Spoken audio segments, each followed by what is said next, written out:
Have you ever noticed some people stay calm while others get upset over small things?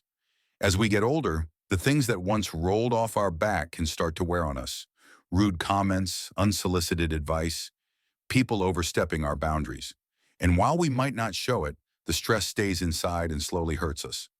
But what if there were ways to change that? Not by becoming colder or tougher, but by becoming wiser. In this video, we're going to explore 8 powerful changes that can help you stay unbothered, steady, and grounded as you age, no matter what anyone else says or does. These aren't tricks or clever responses. They're lasting mindset shifts that help you step into a place of peace where other people's opinions and behaviors lose their power to disrupt your day. Each of these is rooted in experience, not theory. They reflect the quiet strength of someone who's lived long enough to know that not every battle is worth fighting and not every opinion deserves your attention. And most importantly, they remind you that you don't need to carry what isn't yours to carry. Stay tuned until the end because the last few points might just give you the kind of freedom you've been craving. Freedom from frustration, from guilt, and from letting other people steal your peace. Whether you're 60, 70, or 85, these ideas can help you move through life with a clearer mind and a much lighter heart. Let's get started. Number 1, the power of choosing silence over reaction. As you age, one of the most freeing truths you'll ever learn is that you don't have to respond to everything or everyone. Not every comment needs a reply, not every opinion needs to be corrected, and not every disrespectful tone deserves your energy. Choosing silence, especially when someone is trying to provoke or pull you into drama, isn't weakness. It's wisdom. It's a sign you've outgrown the need to prove your point or fight to be understood by someone who's not really listening anyway. When you reach a certain age, your peace becomes more valuable than being right. You start to recognize that people who are determined to misunderstand you will do so no matter how clearly you speak. And more often than not, the people who try to stir something in you are struggling with something inside themselves. They're loud because they're unsettled. They pick at others because they don't like themselves. And they talk over you because they're afraid of being seen. So when you respond with silence, not coldness, but calm, you're protecting your emotional space. You're choosing to stay anchored instead of getting pulled into someone else's storm. It's not that you don't care. It's that you've decided your care is too valuable to waste on people who haven't earned it. I remember a man named Paul, 74 years old, who used to get worked up every time his brother-in-law made a snide comment. It didn't matter how minor the jab was. Paul would stew about it for days. But eventually he got tired of feeling tense all the time. One day he decided to just nod and let it go. No comeback, no scowl, just calm acknowledgement and back to his plate. And something strange happened. He felt stronger, not weaker, but stronger. Because for the first time, he wasn't giving that man power over his emotions. That's the shift. When you stop reacting, you start reclaiming your energy. You start realizing that the less you say, the more peace you keep. And people notice. When someone who used to be quick to defend themselves no longer takes the bait, it sends a message loud and clear. It says, I'm not playing that game anymore. I've got better things to do. And the truth is, you do. You've got years behind you full of lessons and growth. You've earned the right to let some things pass without comment. And the next time someone tries to rattle you, try this. Take a breath. Look them in the eye and say nothing. Then walk away knowing you just saved yourself hours of stress for a moment that didn't deserve your peace. Number 2, setting emotional boundaries without guilt. One of the hardest lessons to learn as we get older is that saying no doesn't make you rude. And stepping away from someone doesn't mean you failed them. It means you've learned how to protect your peace. For many of us, especially those raised to be polite, helpful, or agreeable, we were taught to put others first, even at the cost of our own well-being. But the older you get, the more clearly you see that your emotional space is sacred and not everyone deserves access to it. Emotional boundaries are more than just telling people what they can or cannot do. They're about recognizing when you feel drained, disrespected, or overwhelmed and doing something about it without needing to apologize. You can still be kind without being available for every request. You can still love people without letting them walk through your door at all hours or unload their stress onto you every time they're upset. Saying this isn't good for me is not selfish, it's survival. You may notice as you start putting up boundaries that some people don't like it. They may push back, guilt you, or try to make you feel like you're being distant, but that reaction says more about their sense of entitlement than your need for space. People who truly care about you will understand. People who only liked you for what they could take from you will struggle. And that clarity, as painful as it can be, is often exactly what you need. Take Rose, 67, for example. She spent decades being the one everyone called in a crisis. She showed up for everyone but herself. After a health scare, her doctor told her to reduce stress or risk serious complications. That was her wake-up call. She started limiting calls from one particular friend who never asked how she was doing and always seemed to have a new disaster. At first, Rose felt terrible, but after a few weeks, she noticed her shoulders weren't as tight, her mood was better, and she had more energy. She didn't hate her friend. She just stopped letting that friend take more than she could give. And here's the thing. You don't need a crisis to start protecting yourself. You just need permission. And I'm here to tell you, you have that permission. You've spent years caring for others. Now it's okay to care for yourself too. Your peace, your energy, and your emotional stability are not renewable resources. They run out if you give too much away. And the beautiful part is, when you protect those things, you actually become more available for the people who truly matter. You show up with a full heart, not one running on fumes. And that makes every relationship stronger, especially the one you have with yourself. If you're still watching this video and finding these insights valuable, please comment number 2 below to let me know you're here. And if you haven't subscribed yet, I recommend you subscribe and turn on the bell so you don't miss any videos. Your support helps us continue creating good content to inform and inspire you. Now let's move forward. Number 3, the gift of selective hearing and intentional tuning out. There's something deeply liberating about learning to ignore what doesn't serve you, especially as you get older. And I'm not just talking about physically turning down the volume or walking away from noise. I'm talking about tuning out emotionally, about recognizing which words, opinions, and energies are worth your time and which ones aren't. Because let's be honest, not everything people say is meant to help. Some folks talk to be heard, to control, or to pull you into their emotional mess. And if you let every voice in, you'll find yourself overwhelmed, agitated, and confused. Not because you're weak, but because you're too open. Selective hearing isn't rudeness. It's protection. It's you choosing to filter what gets into your emotional system. When someone starts a conversation that feels off, full of gossip, criticism, or drama, you don't have to lean in. You can nod politely, shift your attention, or quietly exit the space. You can hear without absorbing. You can be present without participating. And here's where it gets even more powerful. You can practice this in your own mind too. When your inner voice starts echoing old criticisms, regrets, or second-guessing, you don't have to believe it. You can train yourself to recognize that not every thought is true and not every memory deserves airtime. That voice in your head, it learned most of its lines from people. You wouldn't even take advice from today. Let me tell you about Walter, 79. He told me he used to get rattled whenever someone brought up politics at the community center. It would stay with him all day, ruin his mood. Then one day he decided to stop engaging. He'd hear the noise, smile, and think, that's not mine to fix. He focused on his coffee, his book, his walk afterward. And you know what? He was lighter, not checked out, just centered. He chose where to put his attention, and that changed everything. The truth is, the older you get, the more valuable your attention becomes.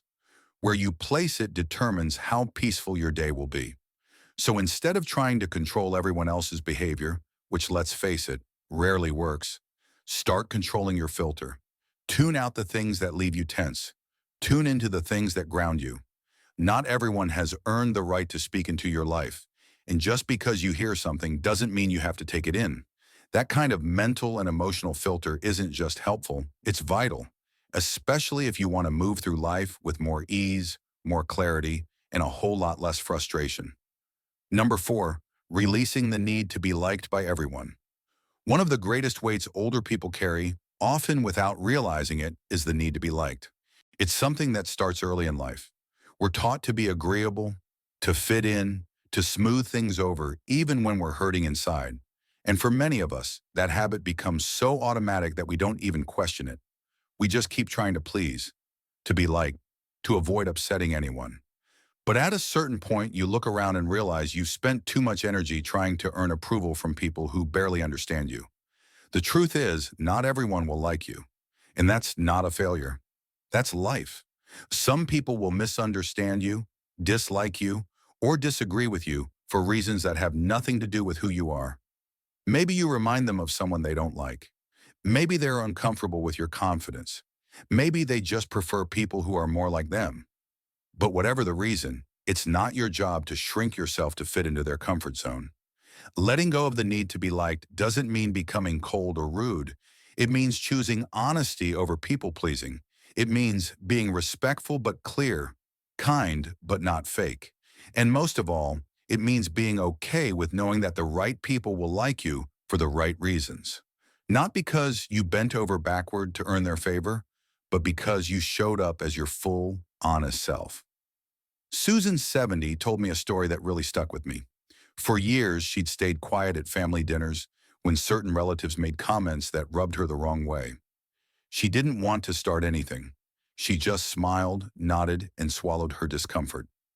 But one day she realized she didn't have the energy for that anymore. So she stopped pretending. When something bothered her, she said so, but calmly, without drama. And something surprising happened. Some people distanced themselves, but others leaned in.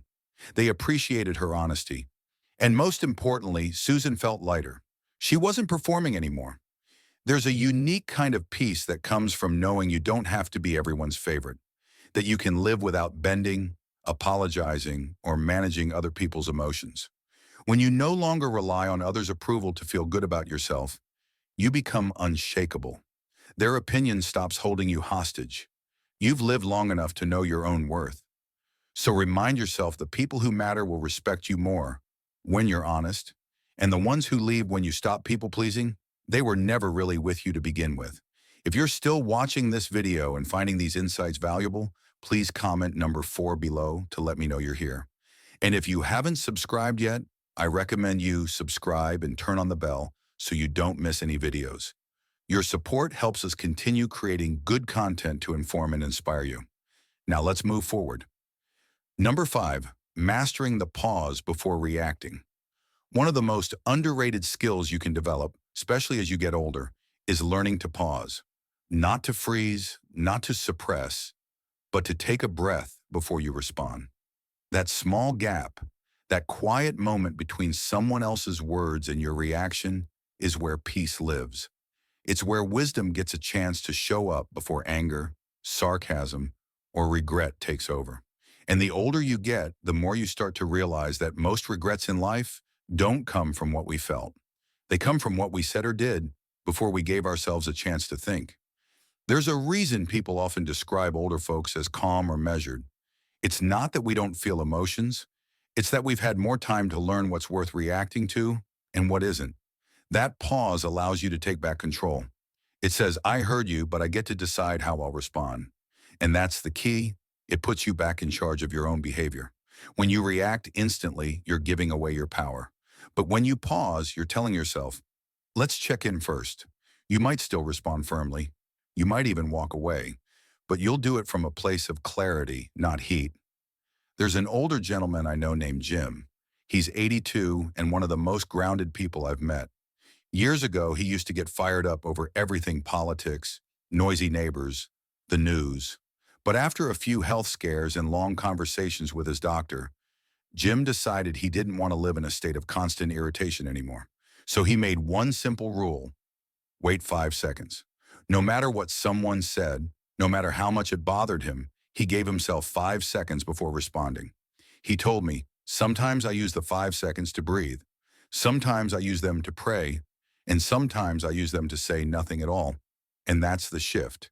Because in those 5 seconds, he found space. Space to check in with himself. Space to decide if the person talking deserved his energy. And most of all, space to protect his heart from unnecessary stress. It doesn't sound like much, but it changes everything. When someone cuts you off in traffic, when a neighbor makes a passive-aggressive comment, When a family member tests your patience for the 10th time this week, that one breath, that moment of stillness is the difference between escalating and maintaining peace. You've got nothing to prove. And in those moments when others are trying to provoke you, the quiet strength you show by pausing speaks louder than any comeback ever could. Number 6, understanding that it's rarely about you. One of the most helpful things you can learn as you age is this: when someone lashes out, criticizes, or behaves in a way that stings, it's almost never about you. People bring their pain, their insecurities, and their disappointments into every interaction. And most of the time, the way they treat you says far more about what's going on inside them than it does about anything you've done. But when we forget that, we make the mistake of taking everything personally, and that's where the trouble begins. Think about it. Someone snaps at you in line at the store. A friend gets oddly distant.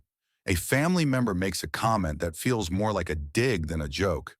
The first instinct is to wonder, what did I do wrong?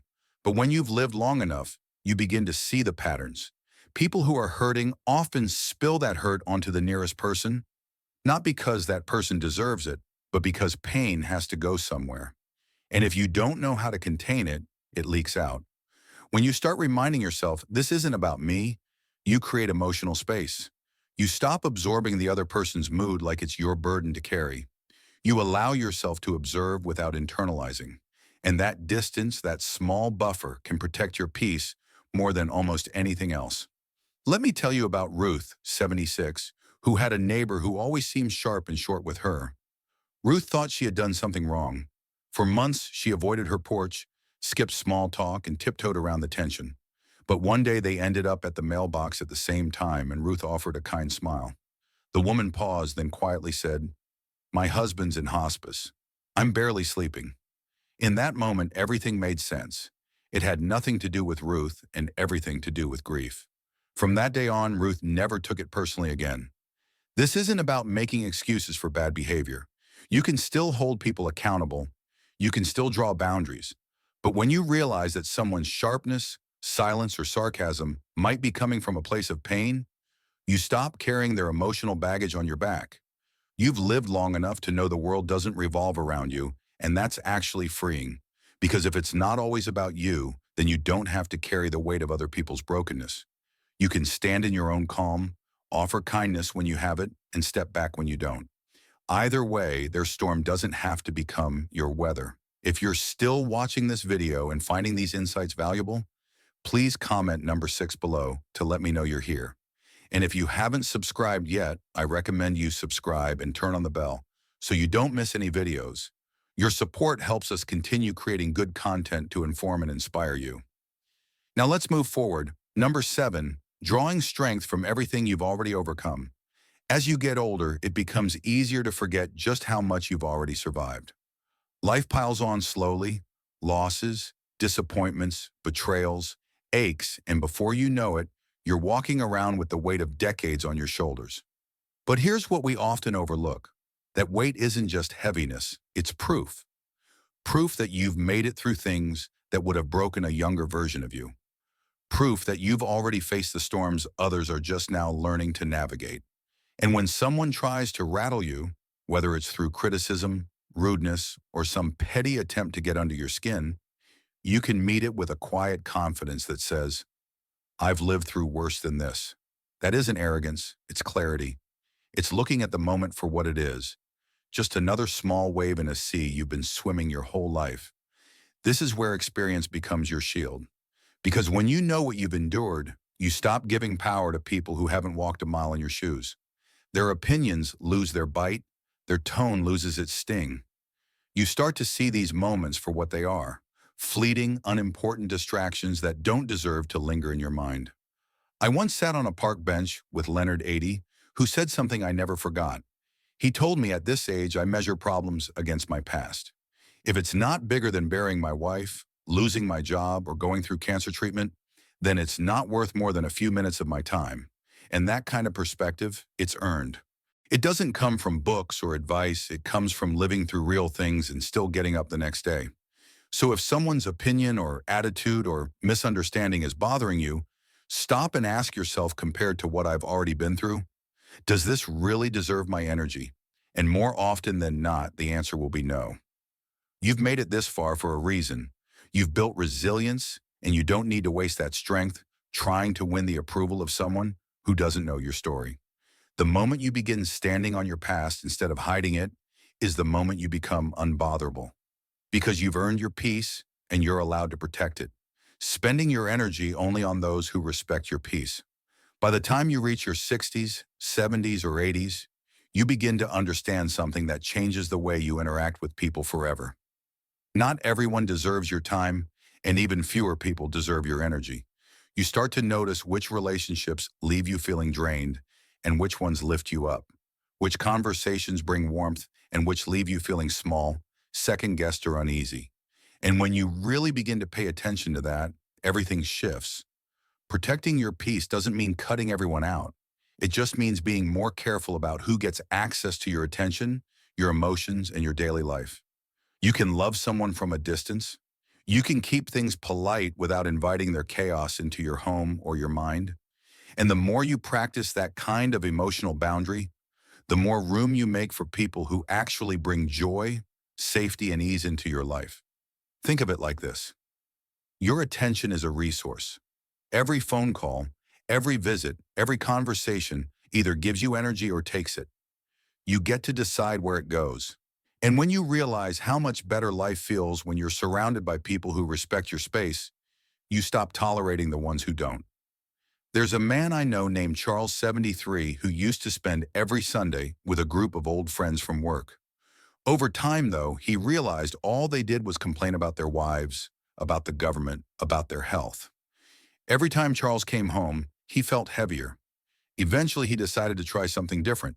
He skipped a few Sundays and spent time gardening instead. Then he had lunch with his niece, took a walk with a neighbor. Within a month, he told me, I feel lighter, more alive. I didn't even realize how drained I was until I wasn't anymore. That's what happens when you stop giving your time to people who chip away at your peace and start giving it to people who water your spirit. It doesn't have to be dramatic. You don't need to announce anything. Just slowly, quietly shift where your energy goes. Step away from the draining and toward the nourishing. You're not being selfish, you're being wise. You're honoring the fact that life is too short to waste on loud mouths, emotional takers, or people who expect you to dim your light so they can feel taller. You've got better things to do, like spending time with people who smile when you walk in the room.